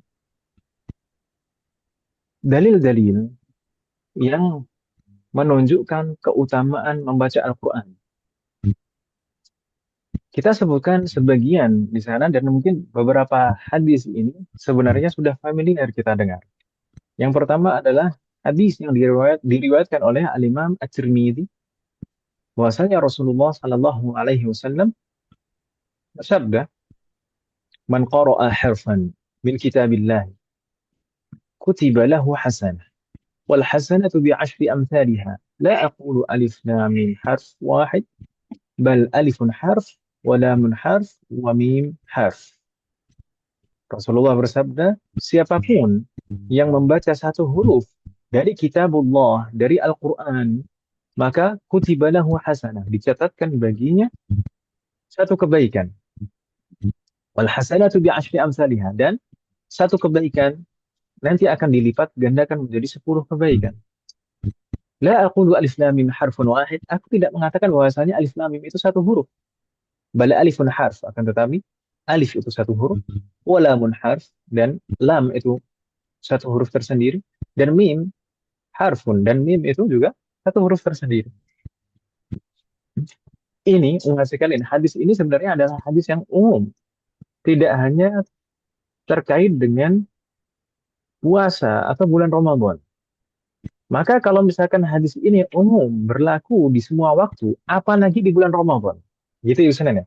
Karena bulan Ramadan itu memiliki keutamaan tersendiri dan setiap amal baik, amal soleh itu dilipat gandakan. Maka pelipat gandaan pahala membaca Al-Quran di bulan Ramadan itu lebih. Wafaqanallahu jami'an. Terkait dengan uh, memperbanyak membaca Al-Quran di bulan Ramadan, itu keutamaannya luar biasa. Makanya tidak heran kalau misalkan bulan Ramadan itu sampai disebut dengan Syahrul Quran. Syahrul Quran, di antara nama lain dari bulan Ramadan adalah Syahrul Al-Quran. Karena memang Al-Quran pertama kali diturunkan di bulan Ramadan dan Rasulullah berusaha memperbanyak mudarasah, mengulang-ulang membaca Al-Quran bersama malaikat Jibril di bulan Ramadan. Ini mengulang, menyetorkan semua dari awal sampai akhir. Berikutnya hadis yang kedua, ini hadis yang diriwayatkan oleh Al-Imam Muslim dan Al-Imam Al-Baihaqi, bahwasanya Rasulullah Shallallahu alaihi wasallam bersabda, "Iqra'ul Qur'an, fa innahu ya'ti yaumal qiyamati syafi'an li ashabihi." Bacalah Al-Quran, karena sesungguhnya Al-Quran kelak di hari kiamat akan menjadi pemberi syafaat, akan menjadi pemberi syafaat bagi ahlul Quran, bagi orang yang selalu menjaga Al-Quran, membacanya dan menghafalkannya dan mengamalkan. Maka maka ini adalah satu kesempatan. Tentu kita semuanya ingin masuk surga. Dan namun tidak ada seorang pun dari kita yang bisa menjamin bahwasanya kita selamat dari api neraka. Maka ketika Allah Subhanahu wa taala atau melalui perantara Nabi Muhammad sallallahu alaihi wasallam mengabarkan di sana ada cara-cara khusus yang bisa menyelamatkan kita dari api neraka. Seperti syafaat-syafaat di sini. Maka hendaknya kita berusaha Maka hendaknya kita berusaha, kalau kita memang sadar diri, kita ingin masuk surga. Dan kita tidak bisa menjamin diri kita selamat dari api neraka. Namun Allah memberikan cara di sana. Di sana ada syafaat-syafaat yang bisa diusahakan, yang bisa kita usahakan dari mulai sekarang. Di antaranya adalah dengan memperbanyak membaca Al-Quran. Semoga Allah memberikan taufik kepada kita semuanya, menyelamatkan kita dari api neraka dan mengumpulkan kita di surga Firdaus. Nah, berikutnya hadis yang terakhir. Hadis ini adalah hadis qudsi yang diriwayatkan oleh Al-Imam At-Tirmidzi, bahwasanya Rasulullah sallallahu alaihi wasallam bersabda, yaqulullahu ta'ala, Allah Subhanahu wa taala berfirman di dalam hadis qudsi, man syaghalahu al-Qur'ana man syaghalahu al-Qur'anu wa dzikri an mas'alati a'taituhu afdala ma u'ti as-sa'ilina wa fadlu kalamillahi ala sa'iril kalami ka fadlillahi ala khalqihi. Apa makna dari hadis qudsi ini? Allah Subhanahu wa taala berfirman, "Man syaghalahu al-Qur'an wa dzikri an mas'alati." Siapapun yang disibukkan dengan Al-Qur'an atau juga disibukkan dengan memperbanyak zikir kepadaku sehingga tidak sempat untuk meminta dan berdoa kepada. Siapapun yang disibukkan dengan Al-Quran dan berzikir, memperbanyak zikir sehingga tidak sempat untuk berdoa dan memohon kepada Allah, maka apa janji Allah? A'taituhu afdala ma u'tis sa'ilin. Maka aku pasti akan memberikan kepadanya sesuatu yang lebih afdal, yang jauh lebih baik dari apapun yang telah aku berikan kepada orang-orang yang meminta. Pasti akan aku berikan kepadanya hal yang jauh lebih baik daripada apa yang aku berikan kepada orang-orang yang telah berdoa atau meminta. Di sana Allah Subhanahu wa taala menggunakan kata a'taituhu. Ini fi'lun madin, padahal ini untuk sesuatu yang akan datang. Terkadang di dalam bahasa Arab penggunaan fi'lun madin padahal untuk sesuatu yang akan datang ini menunjukkan penegasan dan kepastian, ini pasti akan seperti itu. Kemudian dilanjutkan wa fadlu kalamillahi ala sa'iril kalam ka fadlillahi ala khalqihi. Dan keutamaan kalamullah Al-Qur'an dibanding dengan kalam-kalam yang lain, dibanding dengan perkataan makhluk, maka seperti ka fadlillahi ala khalqihi, seperti keutamaan Allah dibanding dengan seluruh makhluk. Subhanallah. Ini di antara, ini sebagian saja, di antara dalil-dalil yang menunjukkan keutamaan Al-Qur'an.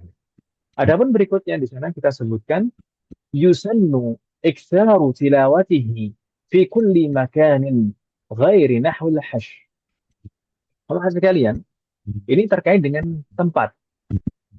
Mungkin ada pertanyaan, di mana saja kita disunahkan untuk memperbanyak membaca Al-Quran?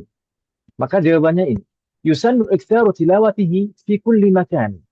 Maka disunahkan untuk memperbanyak membaca Al-Quran dimanapun, di semua tempat, ghairi nahwil hush, selama tempat itu bukan tempat yang kotor, bukan tempat yang ada najisnya, misalkan di tempat pembuangan sampah, atau misalkan di kandang hewan, atau di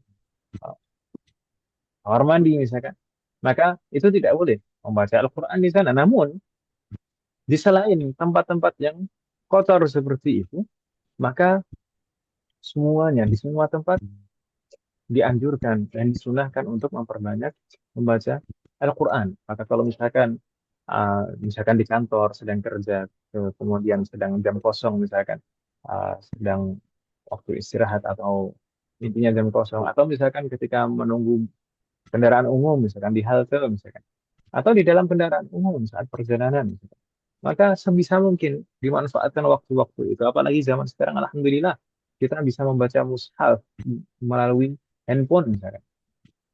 Kita bisa install aplikasi mushaf dan kita bisa membawa kemana-mana dan bisa membaca Al-Quran dimanapun tanpa harus membaca mushaf. Apa? Tanpa harus membawa mushaf maksud saya. Nah, ini terkait dengan tempat, mas sekalian. Ini terkait dengan tempat. Lalu bagaimana dengan waktu? Mungkin ada pertanyaan, lalu waktu kapan yang paling afdal untuk memperbanyak membaca Al-Quran? Maka kita sebutkan di halaman berikutnya lagi di sana, mas sekalian, maratibu afdalil awqati lil qiraati fil yaum. Urutan urutan waktu yang paling afdal untuk membaca Al-Quran. Maka di sana dibedakan. Urutan waktu dalam satu hari atau urutan waktu hari apa yang paling afdal di antara hari-hari yang ada. Atau misalkan 10 hari apa yang paling afdal untuk memperbanyak membaca Al-Quran. Atau bulan apa yang paling afdal untuk memperbanyak membaca Al-Quran. Maka yang pertama, waktu dalam sehari. Waktu dalam sehari, 24 jam. Yang paling afdal, kapan kita memperbanyak membaca Al-Quran? Yang pertama kita sebutkan di sana, afdalul qiraati ma kana fis shalah. Waktu yang paling afdal untuk memperbanyak membaca Al-Quran adalah ketika di dalam sholat. Ketika di dalam sholat, sholat apapun. Baik sholat wajib 5 waktu atau sholat-sholat sunnah. Apalagi saat qiyamul lail. Sedangkan yang kedua, urutan yang kedua, afdaliyah. Yang kedua adalah amma kharijas sholat. Adapun di luar sholat, fa qiraatul laili afdalu min qiraatin nahar. Maka membaca di waktu malam hari itu lebih afdal daripada membaca di siang hari. Kemudian secara rinci lagi, afdalu qiraatil lail fil nisfil akhir minhu. Thumma bainal maghribi wal isya. Adapun waktu yang paling afdal di malam hari itu kapan? Waktu yang paling afdal di malam hari untuk membaca Al-Quran adalah setengah malam terakhir. Setelah lewat pertengahan malam, sampai terbit fajar, maka itu yang paling afdal. Urutan afdaliyah di bawahnya adalah waktu di antara sholat maghrib dan sholat isya. Itu juga afdal untuk memperbanyak membaca Al-Quran. Lalu bagaimana kalau matahari sudah terbit, atau kapan waktu yang paling afdal untuk memperbanyak membaca Al-Quran? Maka afdalu qiraatin nahar ma ba'da sholatis subh. Kalau siang hari, maka yang paling afdal untuk membaca Al-Quran dan memperbanyak membaca Al-Quran adalah setelah sholat subuh. Gitu ya misalnya. Ini kalau waktu dalam 24 jam sehari semalam. Berikutnya, maratibu afdalil awqati lil qiraati minal ayyam. Hari yang paling afdal untuk memperbanyak membaca Al-Quran. Hari yang paling afdal untuk memperbanyak membaca Al-Quran adalah Yaumul Jumu'ah, hari Jumat. Kemudian Al-Itsnain, hari Senin. Kemudian Al-Khamis, hari Kamis. Kemudian terakhir Yaumul Arafah, hari Arafah. Namun kalau misalkan seandainya di sana terkumpul misalkan antara hari Arafah dan hari Jumat, maka itu yang afdaliyahnya lebih utama lagi. Keutamaannya lebih besar lagi. Gitu misalnya. Kemudian berikutnya di sana 10 hari. 10 hari yang mana yang paling afdal untuk membaca Al-Quran dan memperbanyak membaca Al-Quran? Maka al-ashrul awal min Dzulhijjah wal ashrul akhir min syahri Ramadan. 10 hari, yaitu 10 hari pertama di bulan Dzulhijjah dan 10 hari terakhir di akhir bulan Ramadan. Di awal bulan Dzulhijjah dan di akhir bulan Ramadan. 10 hari 10 hari. Maka itu yang paling afdal untuk memperbanyak membaca Al-Quran. Adapun bulan yang paling afdal untuk memperbanyak membaca Al-Quran adalah bulan Ramadan. Gitu ya misalnya. Halo soal Mahat, ada pertanyaan? Kalau tidak ada, kita lanjutkan dulu. Berikutnya di sana disebutkan Yusannul Mudarasah. Kalau tadi sudah kita sebutkan tempat yang paling afdal untuk membaca Al-Quran dan memperbanyak membaca Al-Quran, kemudian waktu, sekarang tata cara. Maka sebenarnya tata cara membaca Al-Quran itu juga ada yang disunahkan. Ada sunnah tersendiri, yaitu tusannul mudarasah. Disunahkan membaca Al-Quran dengan cara mudarasah. Dengan cara mudarasah ini maksudnya gimana? Kenapa? Dan kenapa kok disunahkan? Disunahkan karena memang hal itu dilakukan oleh Rasulullah saat Rasulullah masih hidup di bulan Ramadan. Caranya bagaimana? Mudarasah itu bagaimana? Bi an yaqra'a ala ghairihi wa yu'idul ghair ma qara'ahu al-awwal. Yaitu dengan cara saling menyimak dengan bacaan yang sama. Misalnya uh, ada dua orang, A dan B. Pertama A membaca surat Al-Baqarah dari awal sampai akhir, disimak si B. Kemudian bergantian si B membaca surat yang sama, surat Al-Baqarah dari awal sampai akhir dengan disimak si A. Itu namanya mudarasah. Saling membaca dan saling menyimak. Gitu ya Ustaz. Dan hal itu juga yang dilakukan oleh Rasulullah di bulan Ramadan bersama dengan malaikat Jibril. Jadi Rasulullah membacakan semua wahyu yang telah diturunkan kepada Rasulullah kepada malaikat Jibril, disimak oleh malaikat Jibril. Kemudian bergantian malaikat Jibril membaca dan terus seperti itu sampai menghatamkan Al-Quran. Subhanallah. Maka kalau misalkan bisa seperti itu, bisa diusahakan seperti itu, maka lebih afdal. Subhanallah. Kemudian mungkin Anda pertanyaan mas sekalian, bagi seseorang yang telah menghafal Al-Quran, mana yang lebih afdal? Apakah membaca Al-Quran ala dhahril qalb tanpa melihat mushaf? Atau yang lebih afdal adalah membaca dengan melihat tulisan di mushaf? Mana yang lebih afdal? Maka yang lebih afdal adalah dengan membaca mushaf, dengan melihat tulisan yang ada di mushaf. Itu yang lebih afdal, meskipun telah menghafal. Dan itu faedahnya besar, meskipun bagi orang yang menghafal, itu faedahnya besar sekali. Karena dengan kita membaca tulisan yang ada di mushaf, maka kita beribadah dengan beberapa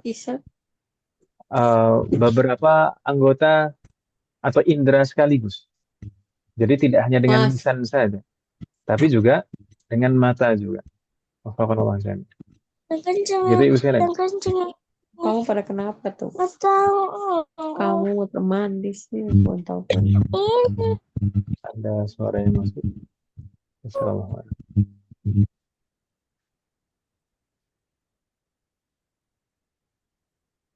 Nah, gitu Ibu sekalian ya. Kecuali, ada pengecualian di sana kalau misalkan saat tidak melihat tulisan di mushaf itu bisa lebih mentadaburi, maka membaca dengan tadabbur itu lebih afdal. Bahkan secara mutlak membaca dengan tadabbur itu lebih afdal. Baik dengan membaca mushaf atau tanpa membaca mushaf. Begitu ya Ustaz. Karena pada hakikatnya Al-Quran itu tidak hanya sekedar untuk dibaca di lisan saja. Kasih jeda kalau. Apa nung? Ada suaranya masuk nampaknya. Salah. Nah, kita lanjutkan sedikit Ibu sekalian ya. Sallallahu. Sudah lewat banyak ini. Kita lanjutkan sedikit di sana untuk Al-Quran terakhir di sana. Yanbaghi mura'atu adab at-tilawati adh-dhahirati wal batinah. Yanbaghi ماذا؟ مراعاة al-adab adh-dhahira wal batinah. Sangat dianjurkan untuk memperhatikan adab dalam membaca.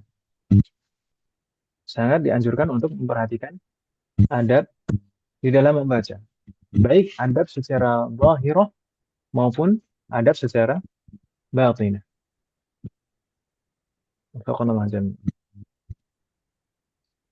Karena adab ini sangat berpengaruh pada pahala membaca Al-Quran, sekali. Kita nukilkan di sana nasihat dari Syekh Ad-Dimyati di dalam Hasyiah I'anatul Talibin. Kita langsung baca dan terjemahkan saja supaya lebih singkat.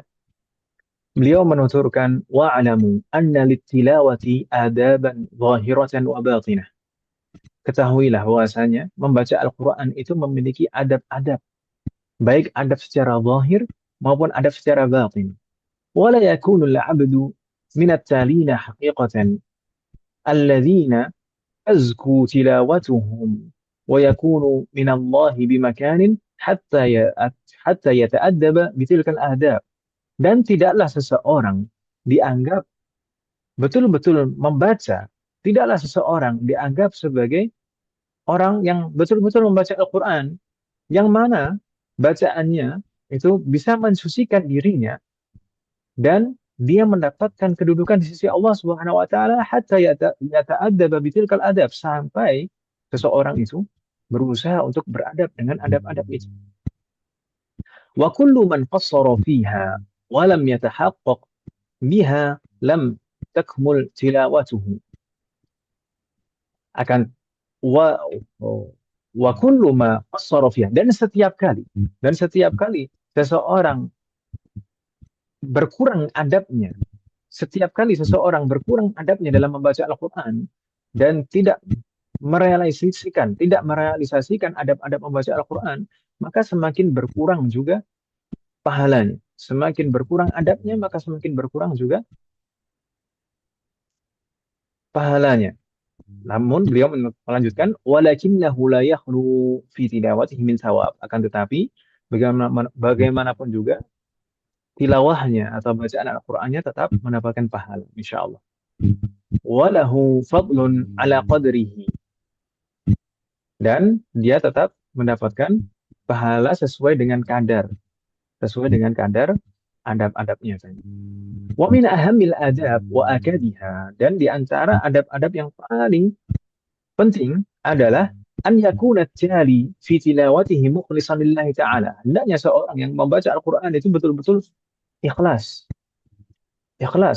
Bacaannya, mengikhlaskan bacaannya untuk Allah Subhanahu wa taala, muridan biha wajhahu al-karim, betul-betul mengharapkan ridha Allah semata. Wa taqarrubu ilahi, dan dengan niat untuk mendekatkan diri kepada Allah Subhanahu wa taala, betul-betul dalam rangka ketaatan.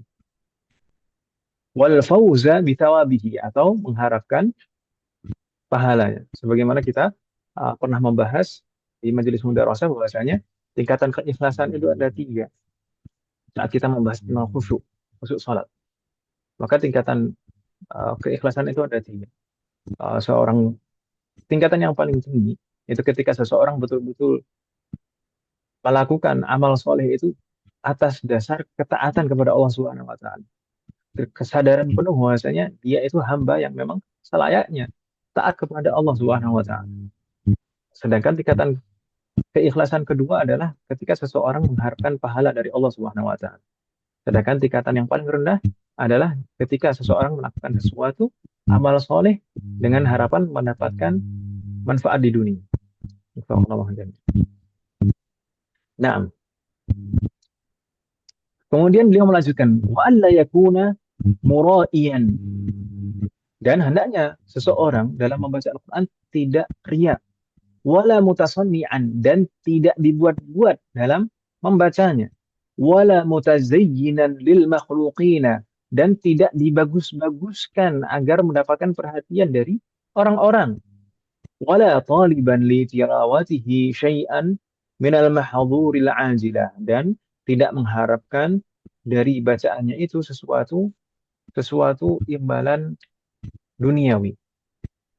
Al-ajilah, maksudnya sesuatu yang segera duniawi. Wal aghrad al-faniyah az-zailah, dan tujuan-tujuan yang fana di dunia. Wa an yakuna mumtali as-sirri wal qalbi bi'azamatil mutakallimi azza wa jalla, dan hendaknya seseorang ketika membaca Al-Qur'an hatinya dipenuhi dengan ta'zim, mengagungkan orang, hendaknya seseorang saat membaca Al-Qur'an dipenuhi hatinya dengan pengagungan kepada Allah Subhanahu wa taala, yaitu yang berfirman di hadapannya, yang firman-Nya sedang dibacanya, khadi'an li jalalihi, menundukkan dirinya, khashi'al qalbi wal jawarihi. Ini khashi'al qalbi itu hatinya khusyuk, dan demikian juga khashi'al jawarih, khusyuk juga anggota tubuhnya. Penting ini anggota tubuh kita. Terkadang kita mendapati seseorang membaca Al-Quran dengan sikap yang tidak semestinya, maka hal itu pada dasarnya mengurangi pahala bacaan Al-Quran. Hatta ka'annahu min ta'zimihi, وخشوعه واقفا بين يدي الله تعالى يتلو عليه كتابه الذي أمره فيه ونهاه. Sampai seakan-akan saking seseorang saat membaca Al-Quran, saking mengagungkan Allah Subhanahu wa Ta'ala dan saking khusyuknya, dia seakan-akan memang berada di hadapan Allah Subhanahu wa Ta'ala dan membaca kitabnya, membaca firman-firmannya di hadapan Allah Subhanahu wa Ta'ala. وحق لمن عرف القرآن عرف المتكلم به أن يكون كذلك. Dan sudah semestinya bagi siapapun yang mengenal Al-Quran dan mengenal siapa yang berfirman di dalam Al-Quran, an yakuna kadzalik, sudah semestinya hendaknya seperti itu. Wa ala atammi min dzalika, dan bahkan harusnya lebih dari itu. Kaifa wa qad qala Allah Ta'ala, bagaimana tidak? Karena sebenarnya Allah Subhanahu wa taala telah berfirman, "Lau anzalna hadzal Qur'ana 'ala jabalin la ra'aitahu khashi'an mutasaddi'an min khasyatillah wa tilkal amthalu nadribuha lin-nasi la'allahum yatafakkarun."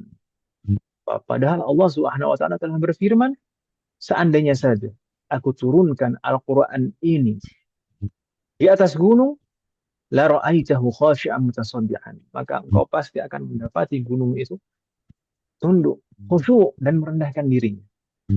Min khasyatillah, karena saking takutnya kepada Allah Subhanahu wa taala. Wa tilkal amsalu nadribuha lin-nasi la'allahum yatafakkarun, dan permisalan itu kita berikan kepada manusia agar mereka berpikir. Semoga Allah selalu memberikan taufik kepada kita semua. Dan mungkin pembahasan kita malam hari ini kita cukupkan sampai di sini. Bagaimana Om sekalian? Baik, Ustaz. Sebenarnya masih ada terkait dengan Al-Quran di sana, atau kita sebutkan sekilas Om sekalian. Di sana terakhir di sana faidah terkait dengan Al-Quran, yaitu apa namanya? Tingkatan ibadah dengan Al-Quran. Tingkatan beribadah dengan Al-Quran. Beribadah dengan Al-Quran itu tidak hanya sekedar membacanya saja, seperti kita singgung di awal tadi. Tapi di sana ada tingkatan urutannya. Setidaknya ada 5 cara beribadah dengan Al-Quran. Yang pertama adalah al-istima'. Kedua at-tilawah. Ketiga al-hifdz. Keempat at-tadabbur. Dan yang kelima adalah al-amal. Al-istima' maksudnya adalah mendengar. Seseorang hanya sekedar mendengar dan menyimak saja, itu sudah mendapatkan pahala. Bahkan di dalam ayat ini disebutkan fastami'u lahu wa ansitu la'allakum turhamun.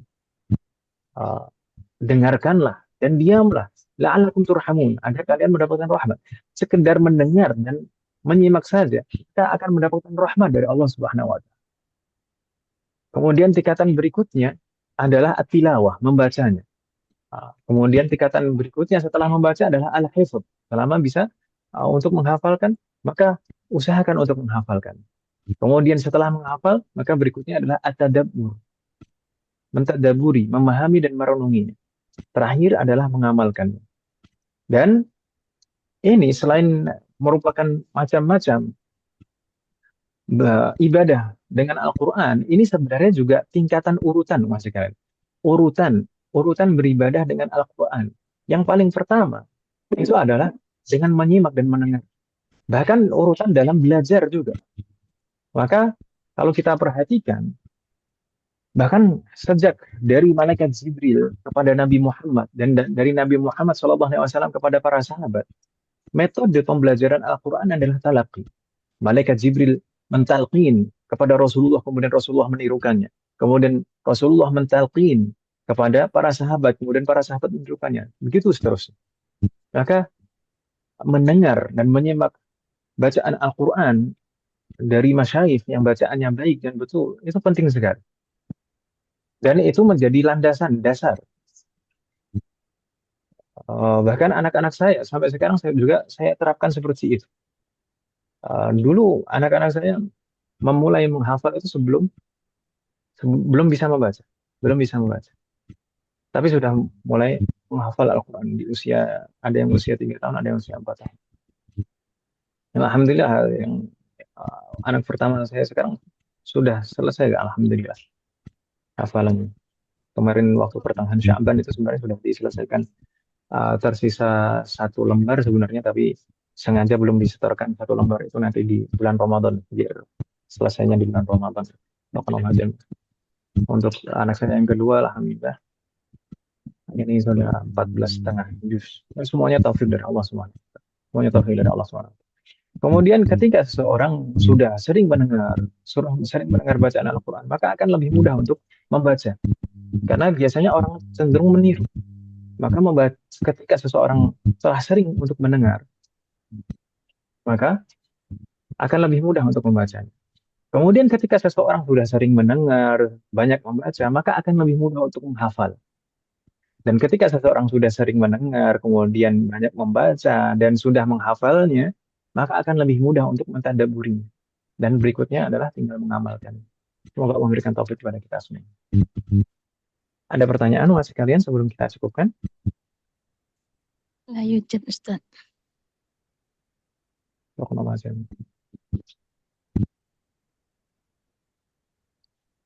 Kalau tidak ada pertanyaan, saya minta maaf masih kalian. Ini sudah cukup malam. Dan insya Allah pembahasannya kita lanjutkan di pertemuan berikutnya, Ibu Sena. Semoga Allah memberikan taufik dan kemudahan. Amin. Semoga apa yang kita bahas dan pelajari malam hari ini bermanfaat dan barokah. Semoga Allah selalu memberikan taufik kepada kita semuanya agar kita bisa mengamalkan setiap ilmu yang kita pelajari. Semoga Allah selalu memberikan kemudahan, keberkahan, kesabaran, keistiqomahan, serta keikhlasan dalam proses belajar kita. Semoga Allah selalu memberikan taufik dan hidayah kepada kita semuanya, demikian juga kepada orang-orang yang kita sayangi. Semoga Allah selalu melindungi kita semuanya dan juga orang-orang yang kita sayangi dimanapun berada. Jika di antara kita yang sakit atau kerabat kita atau keluarga kita ada yang sakit, semoga segera diberi kesembuhan oleh Allah Subhanahu wa taala. Semoga Allah menjadikan kita semuanya termasuk hamba-Nya yang soleh dan solehah dan bertakwa kepadanya. Semoga Allah menjadikan keluarga kita dan anak turunan kita termasuk hamba-Nya yang soleh dan solehah, dan semoga terlahir dari mereka generasi ulama. Semoga Allah mengumpulkan kita bersama dengan keluarga kita dan anak keturunan kita di surga Firdaus kelak. Semoga Allah selalu melindungi negara kita dan memperbaiki kondisi negara kita. Semoga Allah memberikan pemimpin yang terbaik untuk negara kita dan memperbaiki pemimpin-pemimpin kita. Semoga Allah mengampuni semua dosa-dosa kita dan menerima semua amal ibadah kita. Semoga Allah mengampuni semua dosa orang tua kita dan guru-guru kita dan menerima semua amal ibadah mereka. Semoga Allah selalu memberikan keberkahan dalam setiap urusan kita, termasuk dalam ilmu, waktu, usia, dan keluarga kita.